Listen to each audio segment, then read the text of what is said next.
Vamos ler a partir do versículo 17. Marcos 10, do 17 até o 31. Marcos 10, a partir do 17. Quem achou, diga achei. Achei. Quem não achou, diga peraí. Nenhum peraí? Que bênção. Então vamos ler todos. Acompanhe com bastante atenção. Quando Jesus ia saindo, um homem correu em sua direção e se pôs de joelhos diante dele e lhe perguntou: Bom mestre, que farei para herdar a vida eterna? Respondeu-lhe Jesus: Por que você me chama bom? Ninguém é bom a não ser um, que é Deus. Você conhece os mandamentos: não matarás, não adulterarás, não furtarás, não darás falso testemunho, não enganarás ninguém, honra teu pai e tua mãe. E ele declarou: Mestre, a tudo isso tenho obedecido desde a minha adolescência. Jesus olhou para ele e o amou. Falta-lhe uma coisa, disse ele: Vá, venda tudo o que você possui e dê o dinheiro aos pobres, e você terá um tesouro no céu. Depois, venha e siga-me. Diante disso, ele ficou abatido e afastou-se triste, porque tinha muitas riquezas. Jesus olhou ao redor e disse aos seus discípulos: Como é difícil aos ricos entrar no reino de Deus. Os discípulos ficaram admirados com essas palavras. Mas Jesus repetiu: Filhos, como é difícil entrar no reino de Deus. É mais fácil passar um camelo pelo fundo de uma agulha do que um rico entrar no reino de Deus. Os discípulos ficaram perplexos e perguntavam uns aos outros: Nesse caso, quem pode ser salvo? Jesus olhou para eles e respondeu: Para o homem é impossível, mas para Deus não. Todas as coisas são possíveis para Deus. Então Pedro começou a dizer-lhe: Nós deixamos tudo para seguir-te. Respondeu Jesus: Digo-lhes a verdade: ninguém que tenha deixado casa, irmãos, irmãs, mãe, pai, filhos ou campos, por causa de mim e do Evangelho, deixará de receber 100 vezes mais, já no tempo presente, casas, irmãos, irmãs, mães, filhos e campos, e com eles perseguição, e, na era futura, a vida eterna. Contudo, muitos primeiros serão últimos, e os últimos serão primeiros. Conquista inalcançável, presente imensurável. Quero convidar você nesse instante a curvar sua cabeça, fechar os seus olhos. De repente, você está aqui, você não é dessa igreja, está nos visitando, não faz a menor ideia de por que Deus lhe trouxe. Pode ser que você tenha vindo porque um amigo convidou e você quis ser gentil, quis agradar, mas é provável que Deus tenha lhe trazido para falar sobre essa conquista imensurável, sobre esse bem, esse presente que nós não podemos medir. Curve sua cabeça, feche seus olhos e pensa aí no seu coração: Deus, fala comigo, fala a todos que o Senhor escolheu para estarem aqui nessa noite. Senhor nosso Deus e Pai, o Senhor sabe exatamente do quanto eu preciso do Senhor. O Senhor tem, Pai, todo o conhecimento de minhas limitações. O Senhor sabe também quem são todos os que estão aqui, sabe o que nós estamos precisando ouvir, que orientações precisamos para as nossas vidas nessa noite. Eu quero te pedir, Pai, que em nome de Jesus o Senhor venha falar, que a tua voz seja forte nessa noite, Pai. Fecha minha boca para dizer qualquer coisa de minha própria cabeça, de meu próprio coração, mas que o teu Espírito me dê condições de entender o que esse texto quer dizer, e que eu seja um instrumento nas tuas mãos para que esse povo ouça o seu Deus. É o que eu te peço, Pai, em nome de Jesus. Amém, Senhor. Existe uma expressão no nordestinês, né, lá no Nordeste, que eu não sei se é usada aqui. Quando você está com condições financeiras para comprar um bem, geralmente lá a pessoa diz que está com uma gordurinha para queimar. Não sei se usa essa expressão aqui, mas eu me lembro que uma vez eu fui comprar um carro, e aí quando estava o negócio já fechado, o dono da loja era lá da igreja, né? E aí eu disse: ô meu irmão, aí você vai pagar o IPVA, né? Você vai providenciar meu emplacamento. Aí ele disse: ô pastor, não dá não, que esse preço que eu fiz para o senhor já queimou toda a gordura que eu tinha para queimar. Não tenho condições de fazer isso. Então, queridos, existem coisas que a gente compra com pouca gordura, tem coisas que a gente compra com gordura mais ou menos, e tem coisas que a gente compra com muita gordura. Se isso fosse algo literal, eu seria um dos mais ricos dessa igreja, né? Mas, queridos, o texto que nós lemos nessa noite, ele fala de um bem, de algo que nem toda gordura do mundo seria suficiente para comprar, por tão precioso que esse bem é. E aí, queridos, no texto que nós lemos, ele vai utilizar 3 expressões para se referir a esse bem. Tem momentos que esse bem é chamado de vida eterna, outros momentos no texto vai chamar de salvação, e outros momentos no texto vai chamar de entrar no reino de Deus. Na verdade, são 3 expressões diferentes para se referir à mesma coisa. Do que o texto trata de uma maneira geral? Trata de si. O ser humano deve entender que tem gordura ou não para queimar, suficiente para adquirir esse bem com suas próprias forças. Se você prestar atenção na narrativa completa do capítulo 10 de Marcos, e essa é uma das minhas unidades preferidas nesse evangelho, ele está trabalhando por meio de várias narrativas exatamente o coração do ser humano. Aqueles que acham que podem, que tem gordura para queimar, e aqueles que reconhecem que não. Ele começa o capítulo 10, só passando nele rapidamente, com o ensino sobre divórcio, e que aparentemente não tem muita relação, muita conexão com o que vem depois, mas existe um elemento de contato, que é o elemento da dureza do coração. Você já leu isso aí, né? Que Jesus diz: olha, Moisés deu essa lei por causa da dureza de coração. Aí em seguida vem uma narrativa de crianças. Crianças querem chegar até Jesus, os discípulos querem impedir, mas Jesus disse: não impeça, deixa elas virem. Para você herdar o reino, tem que ser como essa criança. Como essas crianças. O que é que ele quis dizer com isso? Logo em seguida vem um rapaz dizendo que cumpria todos os mandamentos e perguntando: o que mais eu preciso fazer para herdar? Aí em seguida chega Jesus prevendo sua morte e ressurreição, e em seguida Tiago e João pedindo para sentar, um à direita, o outro à esquerda. E Jesus: vocês podem beber o cálice que eu vou beber? Eles dizem: podemos. E em seguida chega um cego, um mendigo, Bartimeu, pobre, reconhecendo que não tinha gordura nenhuma para queimar e clamando: Jesus, filho de Davi, tem compaixão de mim. Então o que é que acontece? Narrativa do divórcio, ensino sobre o divórcio, dureza de coração. Aparecem as crianças, coração mole, simplesmente estão ali: por favor, moço, nos abençoe, né? O rapaz, coração duro. Tiago e João, coração duro. O cego, coração mole. Jesus, filho de Davi, tem misericórdia de mim. Por isso que as crianças conseguiram ser abençoadas, o cego conseguiu enxergar, mas o jovem rico não conseguiu herdar a vida eterna, e Tiago e João não conseguiram sentar à direita e à esquerda. Estão entendendo? Então é sobre isso que vai tratar essa narrativa, sobre alguém que acha que pode comprar, que pode adquirir, alguém de coração duro que acha que tem gordura para queimar. E Jesus vai nos ensinar que essa coisa maravilhosa chamada vida eterna, chamada salvação e chamada entrar no reino de Deus, é uma conquista inalcançável, mas ao mesmo tempo é um presente imensurável. Vamos ver nessa noite 3 verdades inegociáveis sobre a vida eterna. Quem aqui quer ter a vida eterna, diga amém. Amém. Ou, se você não quiser, então, nossa, você tem alguma dificuldade, né?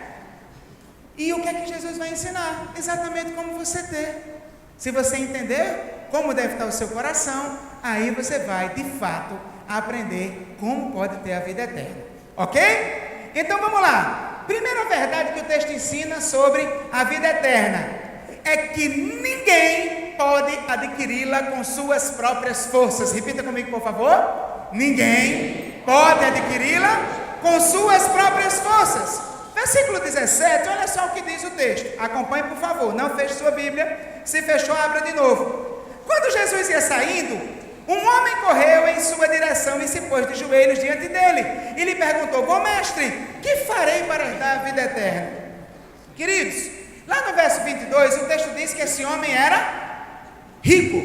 Tinha muitas riquezas. Quando Lucas relata essa mesma narrativa, lá no capítulo 18, versículo 18, ele acrescenta o detalhe de que esse homem era um homem importante, tá? Ele era um homem importante na cidade, e ele era um homem que tinha muitas riquezas. Só que se você olhar, esse cara faz um drama tremendo. Esse cara chega, se ajoelha, e primeiro o texto diz que ele vem correndo, e se ajoelha e faz essa pergunta: por que esse exagero todo? Por que essa crise toda? Porque aquele homem estava num problema grave que estava pirando a cabeça dele. Ele entendia que a vida eterna poderia ser conquistada com suas próprias forças. Por isso que a pergunta é: que farei eu para herdar a vida eterna? Mas ele vivia com a dúvida: será que eu sou salvo? Será que não? Será que eu tenho a vida eterna? Será que não? Ele era um homem rico, ele era um homem de vida moralmente equilibrada, mas na frente vai dizer isso, mas ele vivia com essa dúvida. Talvez você que está aqui nessa noite, se alguém lhe perguntar: quando você morrer, para onde você vai? Sua resposta seja: não sei. E talvez você viva com essa mesma crise que esse jovem vivia. Eu acho que seria prudente você fazer essa pergunta a Jesus, como ele fez. Seria prudente se pôr de joelhos diante dele. Aí o texto continua nos versos 18 a 20. Olha só o que é que vai dizer. Respondeu-lhe Jesus: por que você me chama bom? Ninguém é bom a não ser um que é Deus. Você conhece os mandamentos: não matarás, não adulterarás, não furtarás, não darás falso testemunho, não enganarás ninguém, honra teu pai e tua mãe. E ele declarou: mestre, a tudo isso tenho obedecido desde a minha adolescência. Olha só como Jesus é sensacional. Pela pergunta que o cara fez, Jesus já entendeu como era o coração dele. Se ele perguntou: que farei eu? Então ele era alguém que achava que a salvação era conquistada pela bondade do indivíduo. E aí Jesus, antes de trabalhar a pergunta que ele faz, Jesus meio que dá um tranca gospel nele. Eu não sei se existe a expressão tranca aqui, lá no Rio Grande do Norte, dá um tranca, é aquela resposta nua e crua assim, né? Ele: oh, bom mestre, né? Ele tão gentil a Jesus: por que você está me chamando de bom? Nossa! Mas por que Jesus faz isso? Para já anular logo de cara o pressuposto daquele rapaz, que a salvação era conquistada por meio de bondade. Querido, não há ninguém bom. Bom só Deus. Jesus faz questão de dizer isso. Você tem esse entendimento que não existe ser humano bom? É a pergunta que ele faz para o rapaz, com essas palavras. Só Deus é bom. Portanto, não adianta querer ser salvo se confiando em bondade. Aí em seguida, o que é que Jesus faz? Jesus segue a linha de raciocínio do próprio rapaz, e aí cita alguns mandamentos. Jesus foi muito gentil, porque ele selecionou só alguns mandamentos, e aqueles assim mais agressivos, digamos assim. Jesus diz: olha, você conhece os mandamentos: não roubarás, não matarás, não enganarás, farás enganar as pessoas, não adulterarás. Jesus pega só esses mandamentos que tem a ver com o meu relacionamento com o próximo, e esses mandamentos mais graves, que a maioria de nós não quebra, tá? Quando Jesus disse isso, aquele rapaz teve esperança. Opa, a coisa então está boa para mim, porque desde a minha adolescência, mestre, eu não faço nada disso. Tenho observado desde a minha adolescência todos eles. Aí Jesus chega e dá o golpe de misericórdia, cheio de amor no coração. Olha o que é que diz aqui nos versos 21 e 22. Jesus olhou para ele e o amou. Falta ali uma coisa, disse ele: vá, venda tudo o que você possui e dê o dinheiro aos pobres, e você terá um tesouro no céu. Depois venha e siga-me. Diante disso, ele ficou abatido e afastou-se triste, porque tinha muitas riquezas. O que foi que Jesus fez aqui?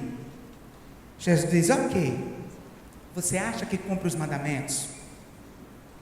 Você acha que tem uma vida tão correta a ponto de poder conquistar a salvação? Eu vou lhe mostrar agora que isso não é verdade. Eu vou lhe mostrar agora que você não cumpre todos os mandamentos. Quer saber como eu vou fazer isso?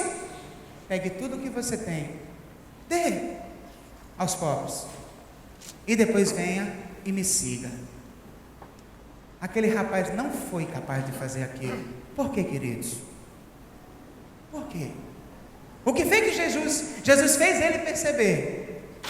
Embora ele fosse alguém que não matasse, não roubasse, não enganasse, não adulterasse, mas ele não era capaz de amar a Deus mais do que todas as coisas.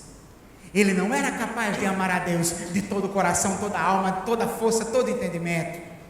Tinha uma coisa que ele amava mais do que a Deus: o seu dinheiro. E na hora que Jesus disse: se desfaça de todo o seu dinheiro, ele não foi capaz de fazer. Olha, às vezes a gente é assim também. Às vezes nós queremos medir nossa bondade por meio de uma, digamos assim, uma obediência seletiva. A gente escolhe os mandamentos meio que mais graves, não desobedece esses mandamentos e acha que isso é suficiente, né? Uma vez eu fui no hospital, um senhor no leito de morte, e eu perguntei a ele para onde ele iria depois que ele morresse, e ele disse assim, olha, eu não sei, mas eu acho que Deus deve ter um bom lugar para mim, né? Nunca matei, nunca roubei. Ele escolheu 2. Aí eu fui e li para ele, queridos, Tiago capítulo 2, versículo 10, que diz assim: pois quem obedece a toda a lei, mas tropeça em apenas um ponto, torna-se culpado de quebrá-la inteiramente. Eu disse: meu senhor, não roubar e não matar são 2 mandamentos, e o resto? Se você quer ser salvo, meu querido, você que está aqui nessa noite e quer ser salvo pela sua própria bondade, você acha que é possível ter pessoas boas o suficiente para a salvação? Eu quero lhe dizer, isso só seria possível se você obedecesse absolutamente todos os dias da sua vida, para sempre, sem nunca falhar, todos os mandamentos de Deus. Todas as vezes que a Bíblia mandar fazer uma coisa, ou que a Bíblia disser para não fazer uma coisa, ou que a Bíblia lhe orientar, quando a Bíblia mostrar a sabedoria de Deus, você tinha que cumprir absolutamente tudo. E a pergunta que eu lhe faço nessa noite: você acha que você tem esse tipo de vida? Você acha que você cumpre absolutamente tudo? Então não adianta, olha, querer conquistar a vida eterna com base em nossa própria bondade, é um projeto que já começa fracassado, meu amigo, é um projeto que já começa sem chance de ter sucesso.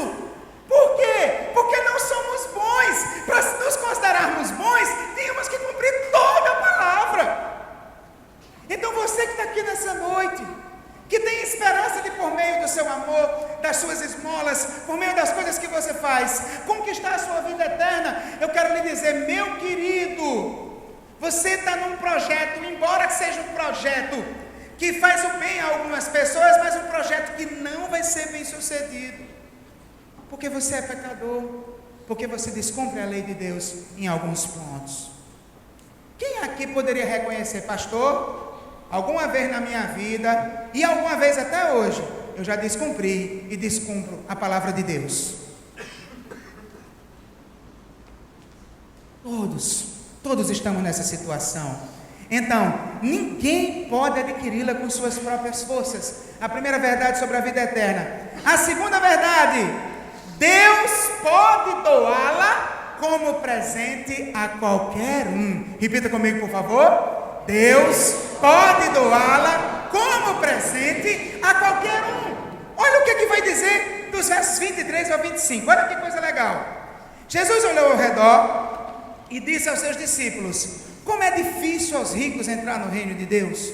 Os discípulos ficaram admirados com essas palavras, mas Jesus repetiu: filhos, como é difícil entrar no reino de Deus. É mais fácil passar um camelo pelo fundo de uma agulha do que um rico entrar no reino de Deus. Olha só, Jesus vai e faz um ensino para aqueles discípulos, aproveita aquela situação que eles tinham acabado de ver, né? O rico indo embora, entristecido, e ele vai ensinar que é difícil um rico ser salvo.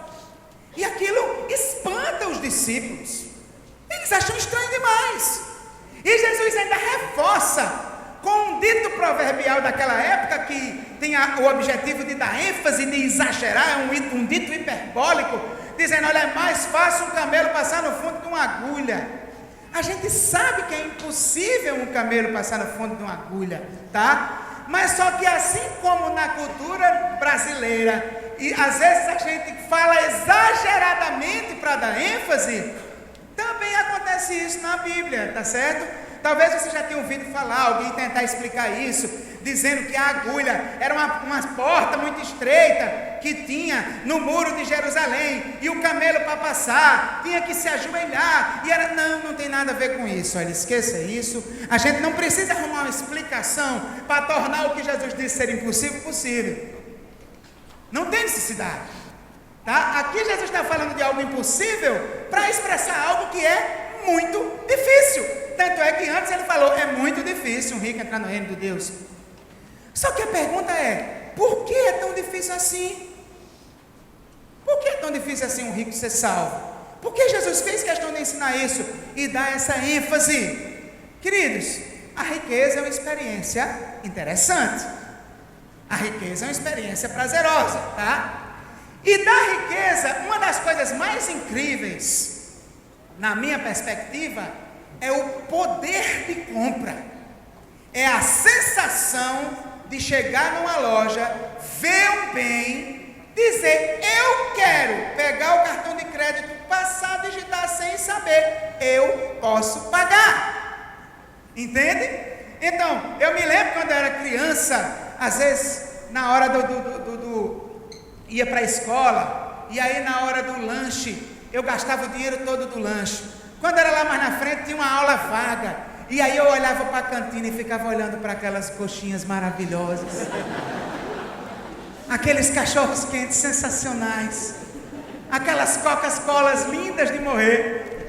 E só que eu já tinha gasto, era muito ruim querer e não poder comprar. Era muito ruim, né? Se eu quisesse comer aquela Coca-Cola, tomar aquela Coca, comer aquele cachorro quente, aquela coxinha, isso só seria possível se alguém me desse, porque eu não tinha mais como comprar. Qual é o problema, queridos? É que o rico, ele corre o perigo de querer transferir esse princípio do mundo material para a realidade espiritual. Achar que, assim como o que ele adquire aqui na terra depende da sua própria capacidade, do seu próprio poder de compra, de sua própria gordura para queimar, achar que também diante de Deus é assim: sou eu que faço, sou eu que conquisto, sou eu que tenho o poder de compra. E aí, meu querido, se a gente se contamina com esse sentimento, a coisa fica preta. A coisa fica difícil. Então é difícil um rico entrar no reino dos céus, porque ele acha que não precisa, e se for, ele acha que ele vai dar conta, porque ele é o cara, ele compra tudo, porque não vai comprar isso. Essa é a ideia. Só que quando um rico se rende, e embora sendo rico fisicamente, mas se reconhece pobre de espírito, ele é bem-aventurado. Por quê? Bem-aventurados os pobres de espírito, porque deles é o reino dos céus. Por isso que é mais fácil um pobre ser salvo do que um rico, porque um pobre já está acostumado a depender dos outros para conseguir as coisas. Essa é a lógica que Jesus quer utilizar para o seu ensino. Aí o que acontece no verso 26? Olha só. No verso 26 vai dizer o seguinte: os discípulos ficaram perplexos e perguntavam uns aos outros: neste caso, quem pode ser salvo? Queridos, por que os discípulos ficaram tão perplexos assim? Qual era o problema? Por que o que Jesus falou era tão dramático? Por uma razão simples. Os judeus no tempo do Novo Testamento, eles tinham uma teologia muito definida sobre a riqueza, e sobre a saúde, sobre a pobreza e sobre a doença. Eles achavam que o relacionamento com Deus era com base na moeda de troca. Então o que acontece? Se eu fosse fiel, com certeza eu teria saúde e com certeza eu enriqueceria. Porque Deus não é injusto na mentalidade deles, isso tinha a ver com a justiça de Deus. E aí, resultado, quando eles viam uma pessoa doente na rua, a primeira coisa que perguntava: ou ele pecou, o que foi que ele fez? Não foi o que os amigos de Jó fizeram? Não foi assim? O tempo todo os amigos de Jó: agora Jó, o que foi que tu fez? Deus não é injusto não, Jó. Os próprios discípulos de Jesus entraram numa crise lá em João 9, porque viram um cego de nascença. E qual foi a crise? A pergunta é: se ele já nasceu assim, não deu tempo ele pecar para ser castigado com a cegueira. Aí a pergunta que eles fazem é: quem pecou para que esse homem nascesse cego? E aí Jesus ensina: não, meu camarada, não é assim não, meu filho. Esse homem nasceu cego para que nele sejam manifestas as obras de Deus. Então não é uma questão de Deus estar me pagando. Então o resultado, por que os discípulos se espantaram? Porque se um homem daquele, rico daquele jeito, não pudesse ser salvo, ninguém ia ser. Porque se ele era rico assim, então ele estava muito bem com Deus, era muito fiel, era muito obediente, Deus gostava muito dele e Deus abençoava. Aí no verso 27, Jesus ensina o coração de toda essa narrativa. No verso 27, Jesus vai dizer: Jesus olhou para eles e respondeu: para o homem é o que, queridos? Para o homem é impossível, mas para Deus não. Todas as coisas são possíveis para Deus. O que para o homem é impossível? Qual foi a pergunta que eles fizeram?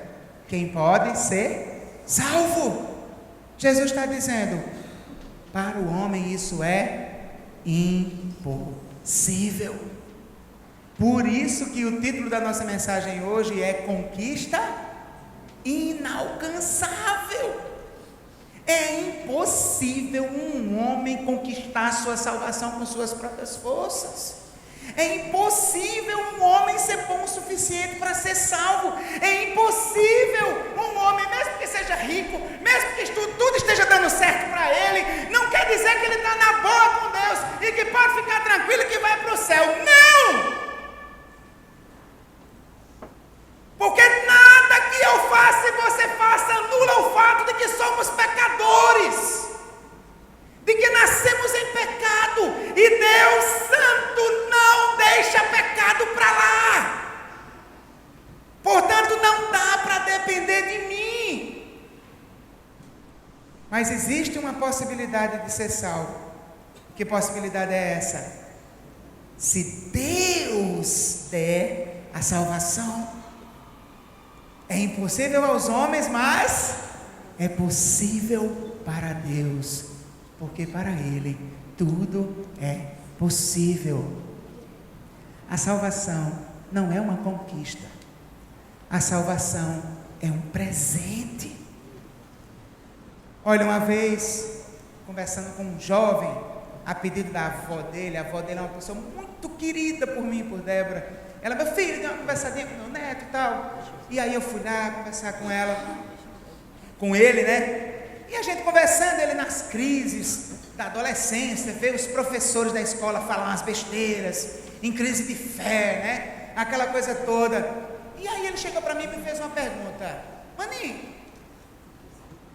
tudo bem, a gente é cristão, é nossa religião, é nossa cultura, o Brasil, na maioria é cristão e tal, e tal, e tal. A gente cresceu aprendendo assim.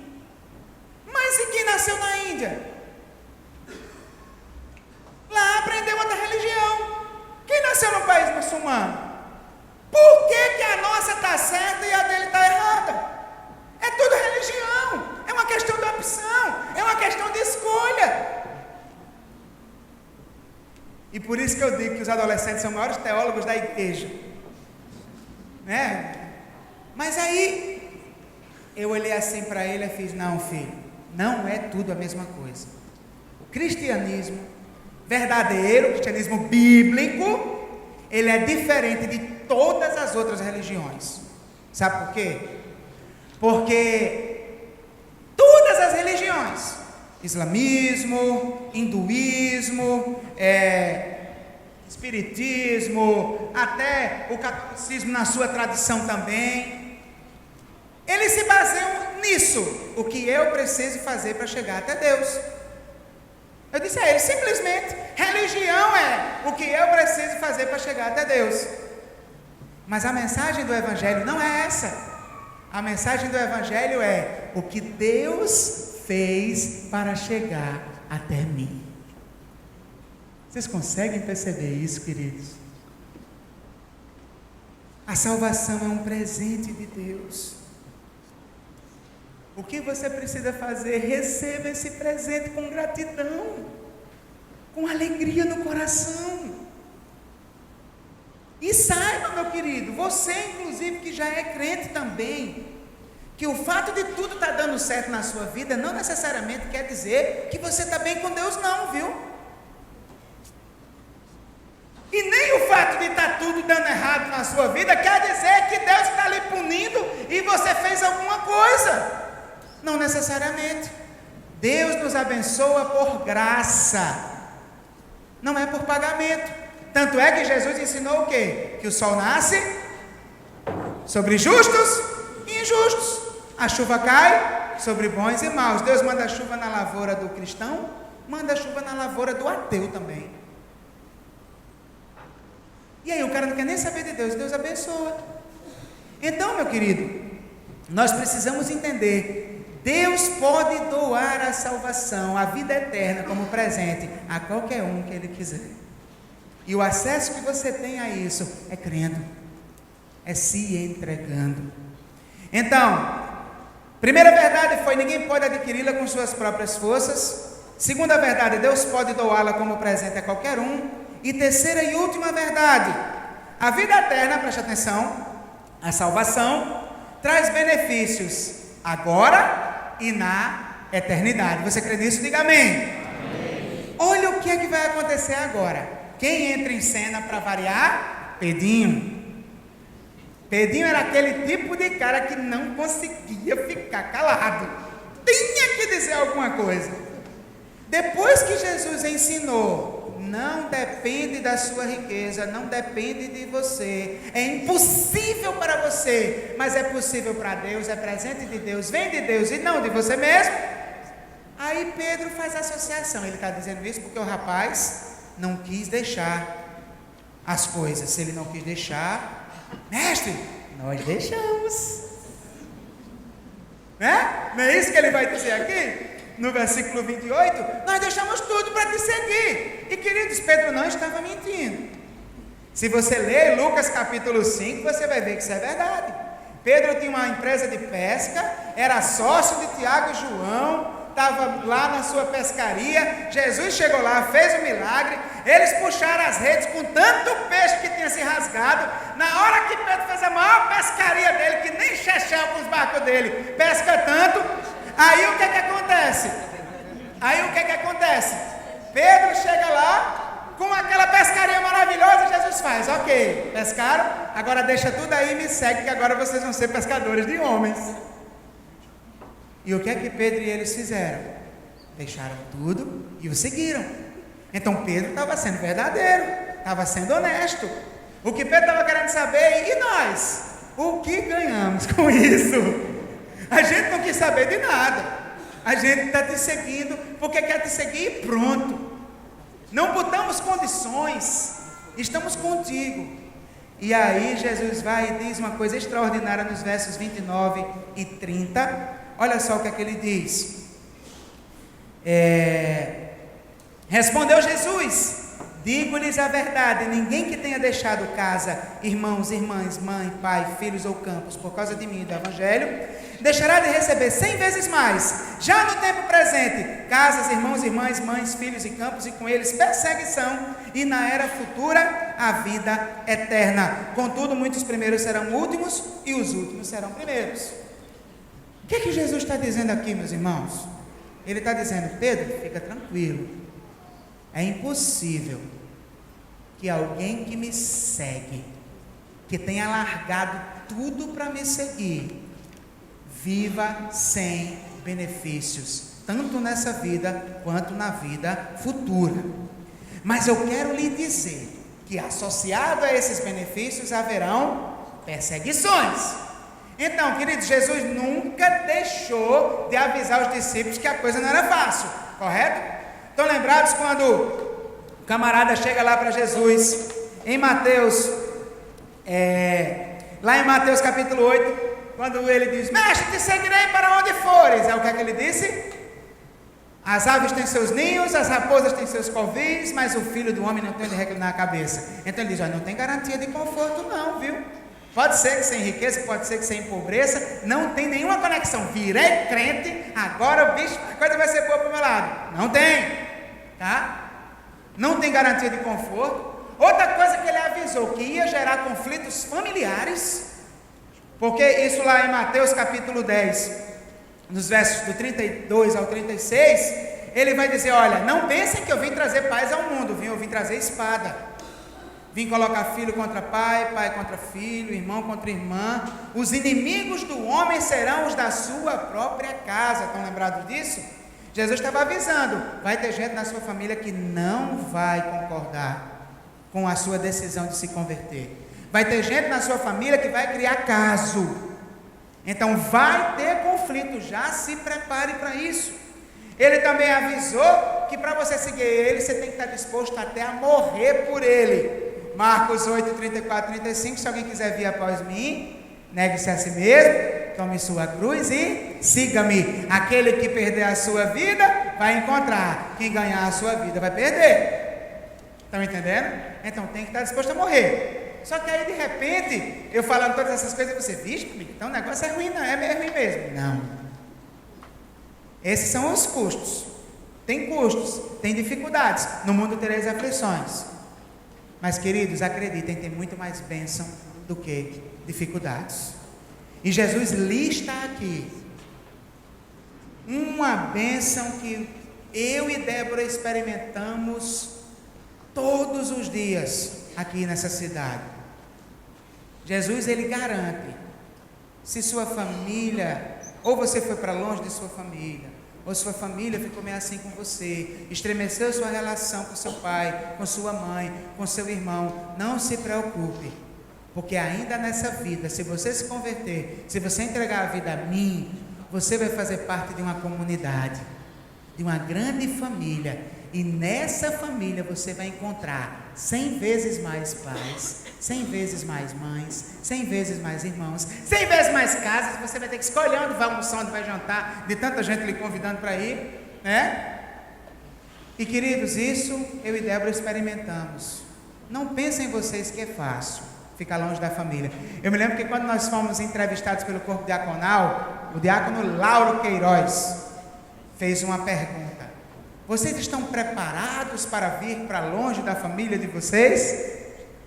Você lembra que você fez a pergunta? E a resposta que eu dei foi: não. Quem está preparado para um negócio desse? Mas nós viramos mesmo assim. Aí eu me lembro que ele disse: essa era a resposta que eu queria ouvir. Quem está preparado para isso, queridos? Bate saudade, bate tristeza, bate vontade de dar uma loucura, comprar uma passagem, ir embora, passar uma semana lá, desligar o celular. Mas eu quero dizer a vocês que nessa igreja nós temos família. Sabe? Quando eu vejo, por exemplo, o carinho da irmã Calcedônia para mim, irmã Calcedônia Leitão, tá? O carinho da irmã Ruth Brazão. A irmã Silessa, logo quando eu cheguei aqui, poucos dias, ela chegou para mim e fez: pastor, vem cá que eu quero falar com o senhor. Eu quero lhe dizer que eu lhe adotei como filho. e que eu vou orar todos os dias pelo Senhor. Meus irmãos, aquilo foi uma fonte de força para seguir em frente. E eu, todas as vezes que encontro com ela, chamo: oi minha mãe, bom dia, minha mãe, boa noite, minha mãe, boa tarde, minha mãe. Eu tenho um monte de mãe nessa igreja. Estou longe da minha mãe, mas tem um monte aqui. Tem um monte de tia, tem um monte de tio, de irmão, de pai, de filho. Né? A família ficou gigante. Então, querido, talvez você esteja aqui nessa noite porque no seu coração você se sente sozinho. Talvez você esteja nos visitando hoje porque tudo o que você queria era se sentir amado, se sentir em família. Eu quero lhe dizer, aqui você encontra isso, porque esse povo está de coração aberto para amar você. Amém?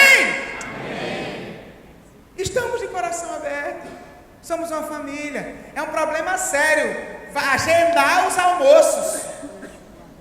A pessoa me procura: pastor, quero que você almoçar na minha casa. Meu irmão, infelizmente, só daqui a 15 dias. Eita!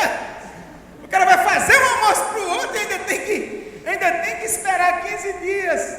De tanta gente carinhosa, acolhedora, amorosa. Hoje nós fomos almoçar com o irmão Santino e a irmã Suzana, a esposa dele. Foi um tempo preciosíssimo. E tantos outros momentos assim. Então, queridos, nós temos benefícios já agora. Família nos acolhe, a família de Deus. Mas Jesus encerra dizendo: mas existe um outro benefício que é o mais formidável de todos. Quando ele diz: no porvir você tem a vida eterna. Você sabe o que é isso, querido? É para todo sempre ter paz, alegria, gozo, satisfação na presença ininterrupta do nosso Deus. Numa cidade santa que está descrita lá em Apocalipse capítulo 21. Uma cidade onde você vai morar. E que lá a coisa vai ser tão boa que lá não haverá choro, não haverá dor, não haverá morte, não haverá mais doença, onde Deus enxugará dos seus olhos toda a lágrima.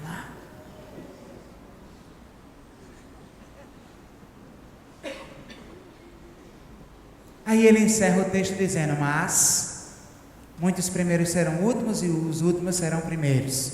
O que é que ele quer dizer com isso? Que a posição que você ocupa aqui, nessa vida, não assegura a posição que você ocupará lá. Não é porque você é importante aqui que vai ser importante lá. Aqui é o inverso. Aquele que quer ser o primeiro, ele vai dizer mais lá na frente: seja servo de todos. Aqui eu diminuo, lá eu sou glorificado e exaltado.